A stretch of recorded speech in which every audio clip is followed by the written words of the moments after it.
You know how it is. You promise yourself you'll only spend 10 minutes browsing the internet before going to bed.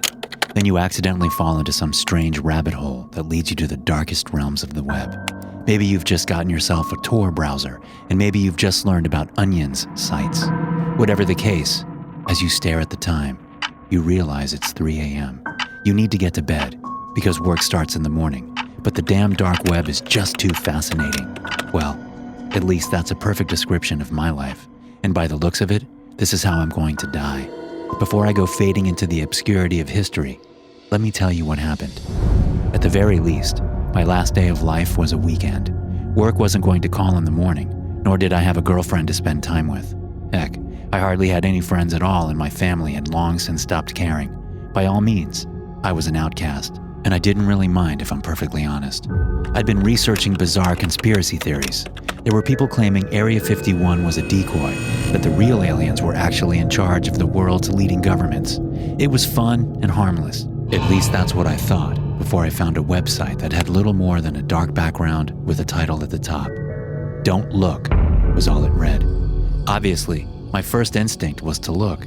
It wasn't that I expected anything malicious, but I certainly hoped for some kind of jump scare to wake up my drowsy mind. I'd always loved horror, meaning that unexpected screams, pop-ups, or just generic loud noises were my jam. But there was no such thing to be seen or heard. All I had in front of me was a black screen. I then tried to inspect the page to check if there was a GIF or video loaded. To my surprise, there was nothing. The page was literally just a black screen with a title, at least based on the code and image properties. I was just about to close the browser and finally get some much-needed sleep. But as I moved my cursor to end my weird internet session, I could have sworn I heard a whisper. "Don't," a weak, quiet voice said. My eyes fixated on the screen once more, and for the first time, I could finally see something beyond the darkness. In the center of my screen, just below the title, I saw what could only be the black silhouette of a human. He appeared to be standing in a long, dark hallway that got progressively more clear the longer I stared at it. But how had it spoken? I looked for any play button, wanting to progress the absurdity of my situation. I took my eyes off to check if the volume had somehow been switched off. Then as I looked back at the silhouette, I noticed that it had moved ever so slightly forward. "Wait for me," the same weak voice called out. It sounded broken, inhuman, and unnatural. The walls of the hallways were starting to clear up in the darkness. They seemed oddly wet with black liquid trickling down the surface, forming a pool on the floor. As I studied the new details, I noticed the silhouette move even closer.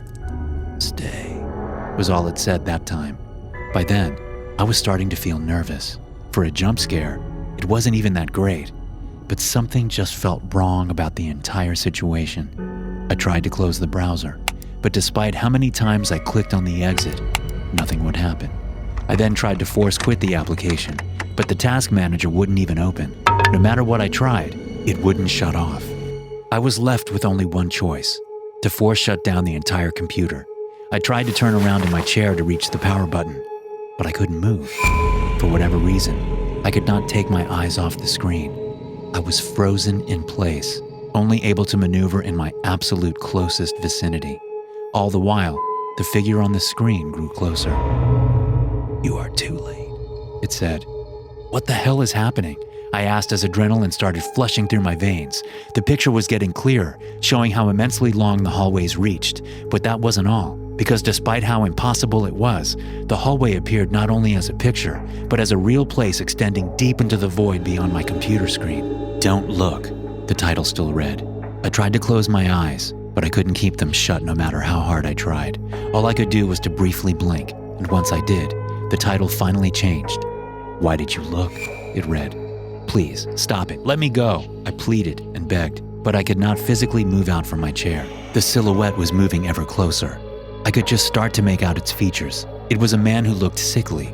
He was dressed in little more than tattered rags. His ribs protruded out from his chest, and his arms hung limp by his side. They were unnaturally long and spindly. His legs were the same, moving akin to a marionette doll attached to invisible strings. He took a step towards the screen. That was the first time I'd actually seen him move while keeping my eyes on him, and it absolutely terrified me. "What do you want from me?" I screamed. His face was still shrouded in darkness, but the closer he got, the more I realized that he was no living being. His skin had sloughed off, and parts of his internal organs were clearly visible. "Just let me go," I begged, but he didn't respond. He just walked closer and closer, each step freezing me more in place. I could just barely turn my head to the side, at which point I realized the walls of my room were beginning to change. The same black liquid I'd seen earlier started trickling down my walls. The figure was standing right in front of me then. It reached out an arm, passing through my computer screen and touching me in my chest. This was impossible, I thought to myself. There is no way this can happen. His arm kept getting closer and closer. I tried everything in my power to move, but I was powerless. Almost as if under some kind of hypnotic spell, his disgusting fingers reached out and touched my chest.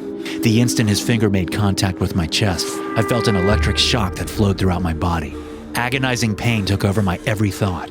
I knew then and there that my heart had stopped. I was dead, yet my mind refused to turn off. It wasn't until I'd begun to accept my fate before I realized my surroundings had changed entirely. I had moved through a hole in reality, landing in the realm of the dead. My heart still wasn't beating, nor could I breathe. I just existed in darkness. I looked around to find narrow walls of an infinitely long hallway. At my feet lay a puddle of the dark liquid that had trickled down my walls. I'd been trapped in the image forced upon my computer screen, taking the place of the horrid being within. To the rest of humanity, I am dead. But despite all of that, I still have some contact with the outside world. Every now and then, someone will open the same website, staring into the empty, black screen. Unfortunately, they aren't as curious as I once was. They see the darkness and click away before it's too late. But I know that one day, someone's stare will linger for just enough time. I'll be able to latch on, and like the creature that lured me in, I'll be free once again. I just hope my body doesn't decay too much before I see the real world again. But I've kept your attention for this long, so maybe you should just keep staring. Thanks for listening. If you enjoy these stories, be sure to subscribe to the podcast and check out some more of my episodes here.